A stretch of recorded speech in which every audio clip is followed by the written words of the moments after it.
Welcome back to my channel. So today I'm going to be doing a Q&A.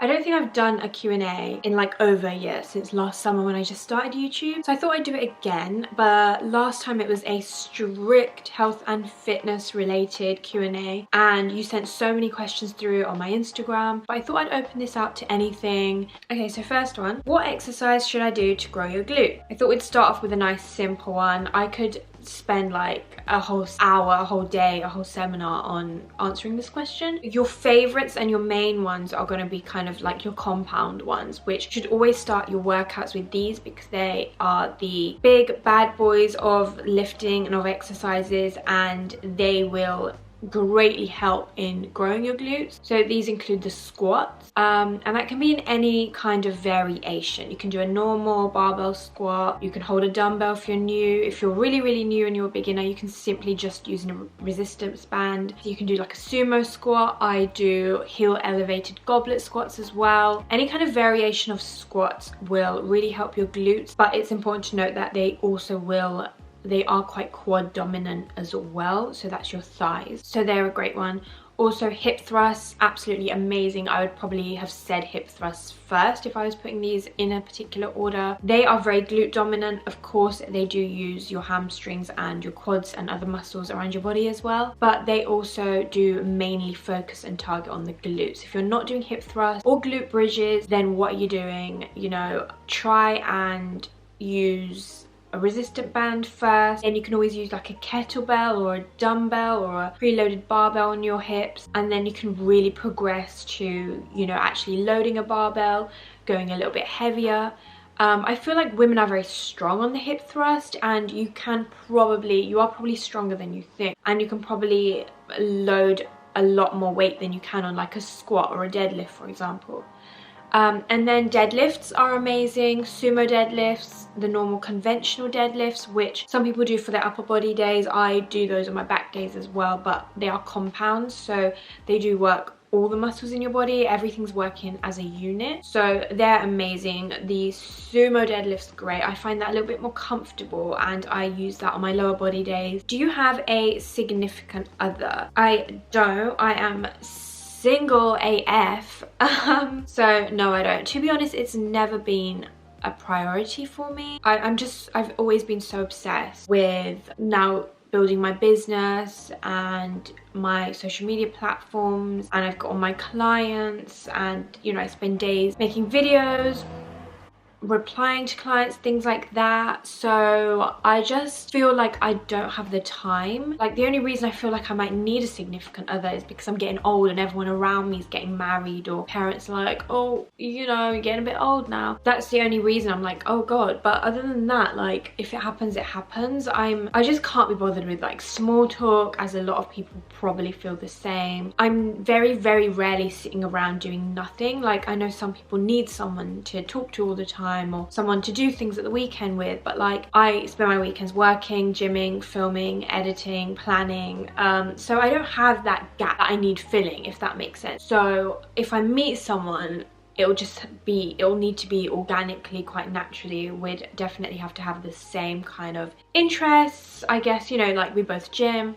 Nothing much more to say on that one. So best exercise for belly fat.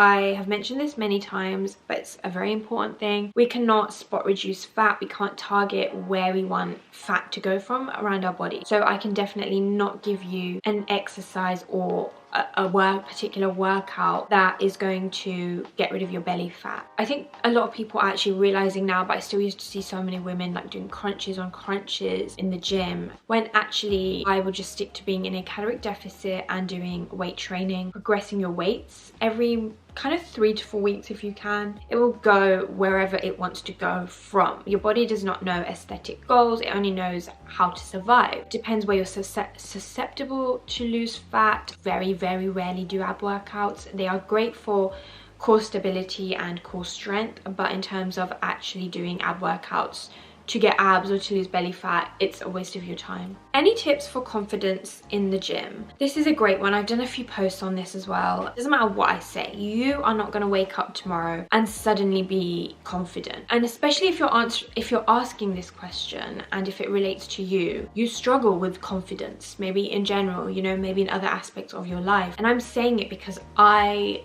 do as well, and I've been there as well. You know, I used to look up to all these women and see them so confidently in the men's section lifting heavy weight, and I'd always want to be that girl. Now I am that girl, but it's taken me maybe 5 years to slowly get out of my comfort zone. I didn't one day just wake up and suddenly become confident and start wearing what I want. Like literally only in the last like 2-3 months I've actually started wearing just a sports bra and shorts, small shorts, and a sports bra in the gym. Like literally just 2 months ago. So I feel like there's certain phases and barriers that you have to keep going through in your fitness journey. You know, I used to be really nervous and scared, then I got comfortable using the cables, and then another month or another phase I got comfortable using the squat rack. I would just say try out things. Go with a friend if you can, a friend, a family member. Get a PT if you can, even if it's for a couple of sessions.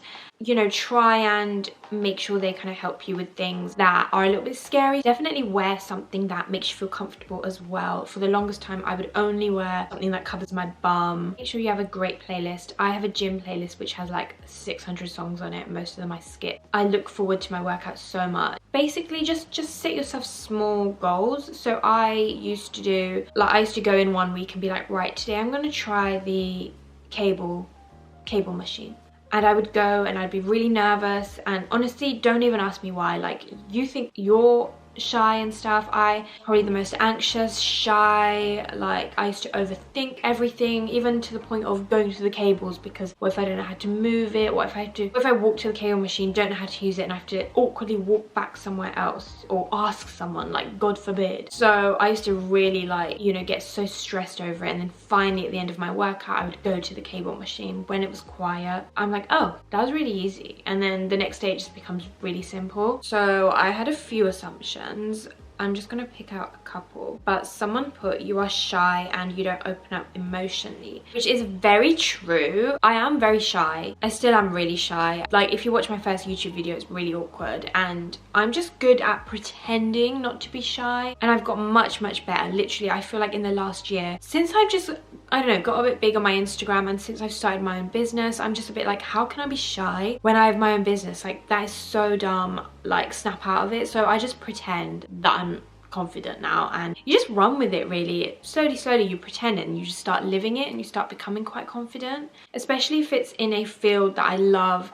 What else was it? You don't open up emotionally. No, not really. I'm very unemotional. I feel like there's a switch that I just turn off. Like, if I open up emotionally, it's really rare. Otherwise, like, my coping mechanism is just to stay busy, work hard, go to the gym, train, bang out some music, like, and then time, like, I'll just get over it with time. I mean, I obviously have those days where things get a bit overwhelming, especially during lockdown. I probably had like one day. So have you had any work done to your body or your face? I don't know if this one is asking about the booty in particular, but no, I've never had any work done on my body at all. All natural. I think genetics play a big part. I've always been very small and slim. My genetics have allowed me to be glute dominant and actually grow my glute, but also my hard work, my 5 years of training has also helped as well. So yeah, nothing done to the body. I'd probably never get anything done to the body. I actually love my body. I mean, I got the procedure to remove my underarm glands, but that's a cosmetic procedure, I guess, but it's not,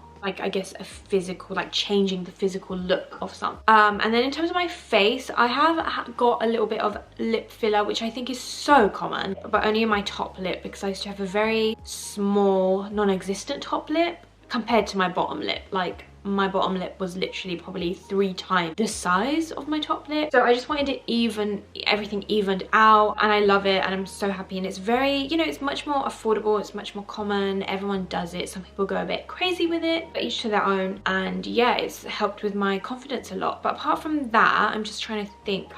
got anything else done to my face, and I probably wouldn't. Okay, so I might answer, I think, one more that I'm going to end it with. Probably going to end it with a really random one. So, would you ever go on Love Island? Obviously in the UK we have a show called Love Island, which I think is bringing up in different countries as well, and it's just ended, I think, last week. Would I ever go on Love Island? I've thought about it, especially because this year had a little bit of Indian representation, which was really nice to watch. And I've thought about it, obviously because I'm single, and a lot of guys on there are really hot, and you know, I might end up finding love. But also it would be really good, I mean, most people go on it now to boost their profile, to get more opportunity, which I think now is like, it's okay saying that, you know, because that's obvious, that's what people do as well. And it's a win-win, you know, if you meet someone out of the TV show as well. And I think it'd be really fun as well. I think the games will be fun, making loads of friends will be fun, like just spending time eating and being at the gym and being in a bikini in hot weather. I think it'll be quite fun, and to just not be on your phone, you know, and step away from like work, because that is what I do all the time. It sounds very attractive, but all the good stuff in the world, there obviously is negatives as well. I don't know if I'd want to kind of be recognized, or I love doing things on my own a lot, and I wouldn't want to like go out and about and be recognized. I'm just quite shy, and I just feel a bit like awkward, especially if I'm like going on errands and I'm looking ugly or I've got no makeup on. I'd rather not do that. Also, I just don't think I could have my Indian family watching me on there. Obviously it's not like a PG, it's not the most PG like TV program. I mean, I'd love to go on it if there were like no, if it wasn't on TV and there was like no cameras, but I just think like, I don't know, I think I'd be good on it, but like I just couldn't have like other people, not even my family, just like my work colleagues. I just don't want people like watching me, I guess. I just think it would be really awkward. But I've got quite thick skin, so I wouldn't have an issue with like, I don't know, like being judged and stuff. But yeah, I just probably wouldn't go on it. You never know. Anyway, that is it. It was really random Q&A, but I thought I would just answer a few questions on various different topics. So yeah, hopefully that was a bit useful and interesting, I guess. And don't forget to subscribe to this channel and like it, and I guess I'll see you on my next video.